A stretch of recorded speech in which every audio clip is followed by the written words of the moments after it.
கோடையில் சம்மர் பாயில்னு சொல்லுவோம். அது தோல் கிருமிகள் தொற்று வர்றது வந்து ரொம்ப கொஞ்சம் அதிகமாக இருக்கும். அது குழந்தைகளுக்கு, கொஞ்சம் ஹைஜீன் குறையாக இருக்கவங்களுக்கு, அந்த துப்புரவு அதிகமாக பேணாதவங்களுக்கு, தோல் துப்புரவு வந்து ஒழுங்காக பேணாதவங்களுக்கு இருக்கும். நோய் எதிர்ப்பு தன்மை குறையாக இருக்கவங்களுக்கும் இருக்கும். நோய் எதிர்ப்பு சக்தி குறையாக இருக்கவங்களுக்கும் இருக்கும். ஆனால் வெயிலில் போனால் இது எல்லாமே ஃப்ளேரப் ஆகும், அதிகமாகும். அது பிளிஸ்டர்ஸ் வந்துன்னா சலம், அந்த சலம் வந்து நீர் பக்கத்தில் பட்டுதுன்னா, லேசாக ஊரில் இருந்துன்னா அப்படி சொறிவாங்க. அந்த நீர் அடுத்த இடத்துல பட்டு ஸ்கின்னில் உள்ள அந்த சுரப்பிகள் எல்லாம் இன்ஃபெக்ட் ஆகிரும், கிருமி தொற்று அதிகமாக வரும். கூடுமான வரைக்கும் வெயிலில் அதிகமாக வெளியில் போகக்கூடாது. நல்ல தண்ணி நிறையா குடிக்கணும், நல்ல பழங்கள் நிறைய எடுத்துக்கணும். இந்த மாதிரி உணவு பழக்கங்கள் நல்லா வச்சுக்கணும். ரொம்ப டார்க் கலர் ஷர்ட்லாம் வெளியில் போட்டு போகக்கூடாது. வெள்ளை கலர் ஷர்ட்டுக்கு மாறணும்.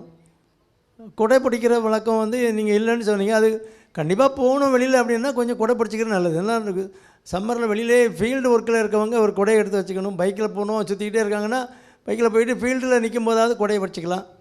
ஏதோ ஒரு பாதுகாப்புகள்லாம் செய்யணும். தண்ணி நிறைய குடிச்சிக்கிட்டே இருக்கணும், அடிக்கடி தண்ணி குடிக்கணும் வெயிலில் போக வேண்டிய ஒரு சூழ்நிலை இருக்கவங்களுக்கு. மற்றபடி அவங்களுக்கே தெரியும் நம்ம உடல் சூடு ஏறுதுங்கிறது தெரியும். வெயிலுக்கு கொஞ்சம் முன்னாடியே, அதிகமாக வெயில் வர்றதுக்கு கொஞ்சம் முன்னாடி போயிட்டு வெளியில் வேலையை முடிச்சுட்டு வந்துடணும். ஆனால் ஃபீல்டு ஒர்க்கில் இருக்கவங்க, கொத்தனார், அவங்கெல்லாம் வேறு ஒன்றும் அவாய்ட் பண்ண முடியாது. டீ காஃபி குடிக்கிறப்பெல்லாம் ஒரு இளநீர் குடிச்சிக்கலாம், தண்ணி நிறைய குடிச்சிக்கலாம், பழங்களை சாப்பிட்டுக்கலாம். அந்த மாதிரி கொஞ்சம் உணவு பழக்கங்களை மாற்றுறது நல்லது.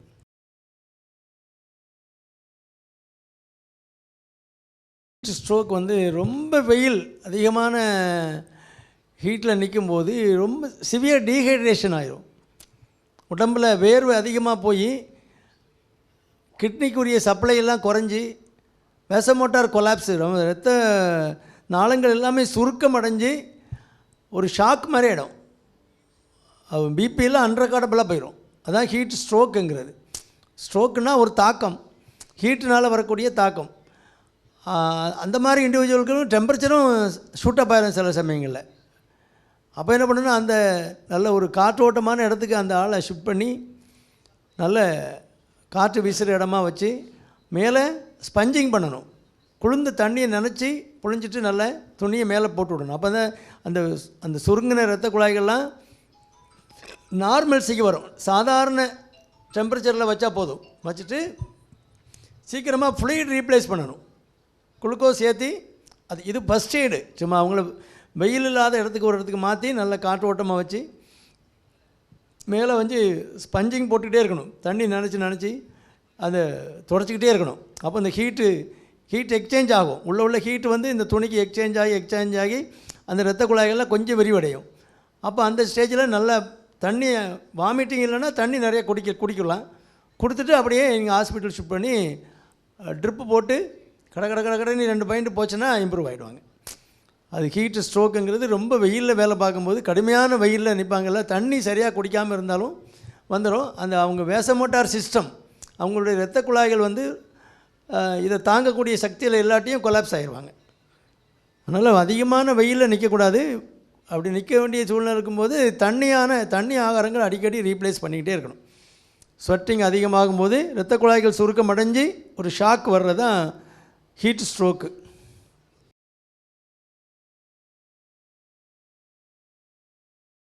இது எல்லாம் நார்மலாக இருக்கும்போது பொட்டாசியம் மட்டும் கூட வேண்டிய அவசியம் இல்லை. ஒரு லேபில் ஏதாவது மிஸ்டேக்காக இருக்கலாம்.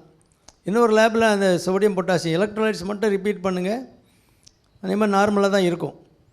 பொட்டாசியம் நீங்கள் அந்த 5.1 வரைக்கும் நார்மல், 5.5 இருக்குதுன்னு போட்டிருக்கீங்க. அது ஒன்றும் இன்னொரு லேபில் செக் பண்ணிக்கலாம், கவுண்டர் செக் பண்ணிக்கலாம். எல்லாம் நார்மலாக இருக்கும்போது அது நார்மலாக தான் இருக்கணும். பொட்டாசியம் அதிகமாக இருக்குன்னா ஃப்ரூட்ஸு அதிகமாக எடுத்தால் பொட்டாசியம் கூடும். வாழைப்பழம் மற்ற எனி ஃப்ரூட்ஸு, காய்கறிகள்லேயும் பொட்டாசியம் நிறையா இருக்குது. அவருக்கு ரீனல் பேஷண்ட்டுனால் நீங்கள் லீச்சிங் ஆஃப் தி வெஜிடபிள், நீ கீரை காய்கறிகள் எதுவும் வச்சிங்கன்னா என்ன பண்ணணும், பொட்டாசியத்தை போக்கணுன்னா சூடாக்கி அந்த நீரை வடித்து எடுத்துகிட்டு அப்புறம் நீங்கள் அதை கூட்டோ குழம்போ வச்சுக்கலாம். அப்போ அப்படி எடுக்கும்போது பொட்டாசியம் போயிடுது. பழங்கள் அதிகம் சாப்பிடக்கூடாது. கொய்யாப்பழம் சாப்பிட்டுக்கலாம். நீங்கள் வாழைப்பழத்தில் நல்ல பொட்டாசியம் நிறையா இருக்குது. பொட்டாசியம் உங்களுக்கு இந்த இந்த ரீடிங் வந்து எனக்கு என்னவோ லேபில் ஏதாவது சின்ன மிஸ்டேக் இருக்கலாம். இன்னொரு லேபில் ரிப்பீட் பண்ணுங்கள், நார்மலாக தான் இருக்கும். பொட்டாசியம் அதிகமாக இருக்கும்போது அந்த லீச்சிங் ஆஃப் தி வெஜிடபிளை வந்து பாயில் பண்ணி அந்த தண்ணி ஈர்த்து எடுத்துகிட்டு அப்புறம் நீங்கள் அதை கூட்டு வச்சுக்கலாம், குழம்பு வச்சுக்கலாம். அந்த மாதிரி செய்யணும் மசாலா போட்டுக்கணும்னால. அது ஒன்று. ரெண்டாவது ஃப்ரூட்ஸு வந்து குறைவாக லிமிட்டடாக வச்சுக்கணும். பழங்கள் பொட்டாசியம் அதிகமாக உள்ள பழங்கள் வந்து வாழைப்பழம் தான் நம்ம மெயினாக சாப்பிட்ற பழத்தில் அதிகமாக உள்ளது. எல்லா பழங்கள்லையுமே பொட்டாசியம் இருக்கும். பொட்டாசியம் வந்து நார்மலாக ஹைப்பர் டென்ஷன் உள்ள பேஷண்ட்டுக்கு நல்லது தான். ஆனால் ரீனல் ப்ராப்ளம் வரும்போது பொட்டாசியம் கொஞ்சம் குறைச்சிக்கணும், அவ்வளோதான். அது இந்த லீச்சிங் ஆஃப் வெஜிடபிள்ஸும் இதுவும் பண்ணால் போதும். ஃப்ரூட்ஸும் கொஞ்சம் குறைச்சிக்கிட்டால் போதும். நீங்கள் இன்னொரு லேபில் ரிப்பீட் பண்ணுங்கள், நார்மலாக தான்.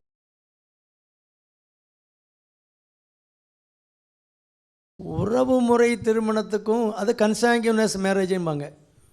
அக்கா தங்கச்சி பிள்ளைகளை கட்டிக்கிறது, சொந்த மாமனை கட்டிக்கிறது, தாய் மாமனை கட்டிக்கிறது, அதெல்லாம் கன்சாங்கியூனஸ். அந்த இரத்த உறவுகளில் அது வந்து கன்ஜெனிட்டல் ஹார்ட் டிசீஸ். அது ப்ரூவ்டு ஃபேக்ட். அதாவது மென்டல் டெவலப்மெண்ட் இல்லாமல் குழந்தைகள் பிறக்கிறது, ஒரு மூளை வளர்ச்சி குறைந்த குழந்தைகள் பிறக்கிறது.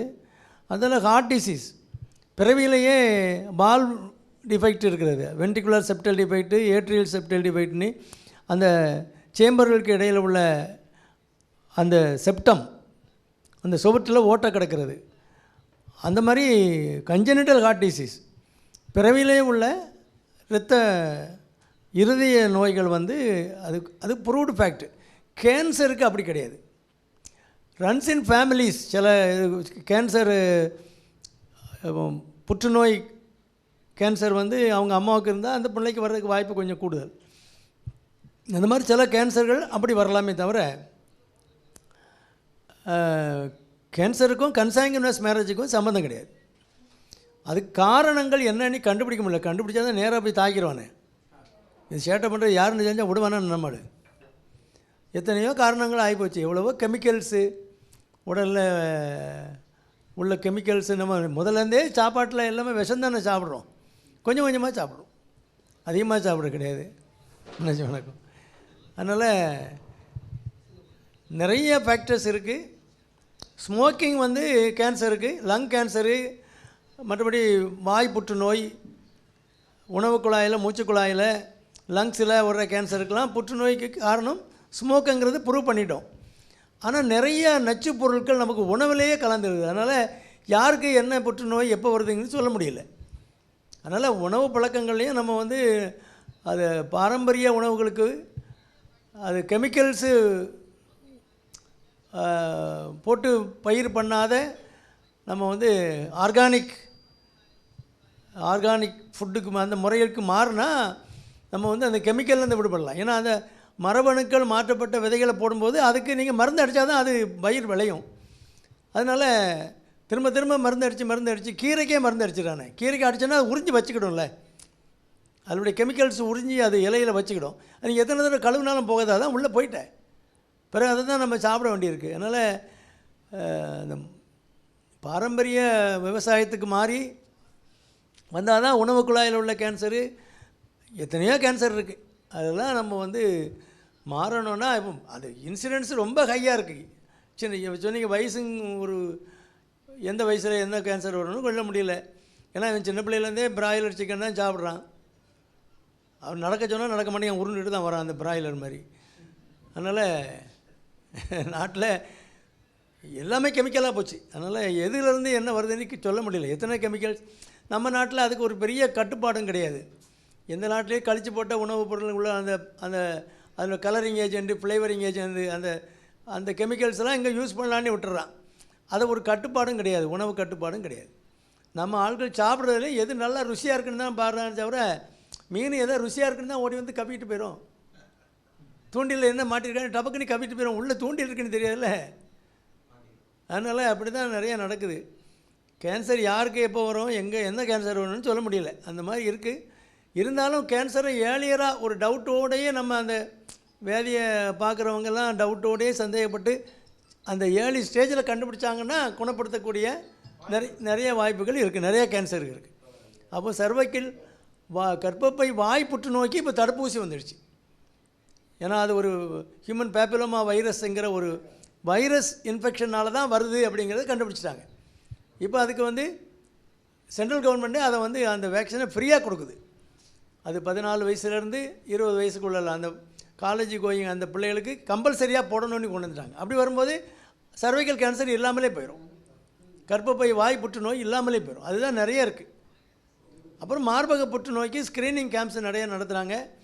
அது வருஷத்துக்கு ஒருக்கா ஒரு 40 வயசுக்கு மேலேயாவது அவங்க ஸ்க்ரீனிங் பண்ணிக்கிட்டாங்கன்னா, சின்ன டவுட் இருக்கும்போது போய் எடுத்துட்டாங்கன்னா, அது பரவாத முறையில் இருக்கும்போதே எடுத்தால் ஒரு லம்பெக்டமி அதை மட்டும் எடுத்துகிட்டு அதை சுற்றி கீமோதெரப்பி ரேடியோ தெரப்பி கொடுத்துட்டு ஒரு மாத்திரைகள்லாம் இருக்குது. டெய்லி ஒரு மாத்திரை போட்டால் எனக்கு தெரிஞ்சே 15 வருஷம் 20 வருஷம் நார்மல் லைஃப்பில் இருக்கவங்களாம் இருக்காங்க. ஒரு சின்ன டவுட் இருக்கும்போது நம்ம அதை எடுத்து கண்டுபிடிச்சிட்டோன்னா மார்பக புற்றுநோயும் கர்ப்பப்பை வாய் புற்றுநோய் அதுதான் லேடிஸுக்கு ரொம்ப காமன். அதை வந்து நம்ம இப்போ ஸ்க்ரீனிங் கேம்ப்ஸ்லாம் சும்மா பயப்படக்கூடாது. டாக்டர்கிட்ட கொண்டு காட்டுறதுக்கு எனக்கு எதுவும் சொல்லிடுவாங்களோ, கேன்சர்னு சொல்லிடுவாங்களோ. சொன்னான்னே கேன்சர்னா கேன்சர்னு சொல்ல போகிறாங்க, இல்லைன்னா இல்லைன்னு சொல்ல போகிறாங்க. என்றைக்கே ஒரு நாளைக்கு அதை ஃபேஸ் பண்ணி தானே ஆகணும் பிரச்சனை வரும்போது. அதனால் அந்த அவேர்னஸ் க்ரியேட் பண்ணணும் மக்களுக்கு. ஏன்னா நிறைய வேலைகள் இருக்குது.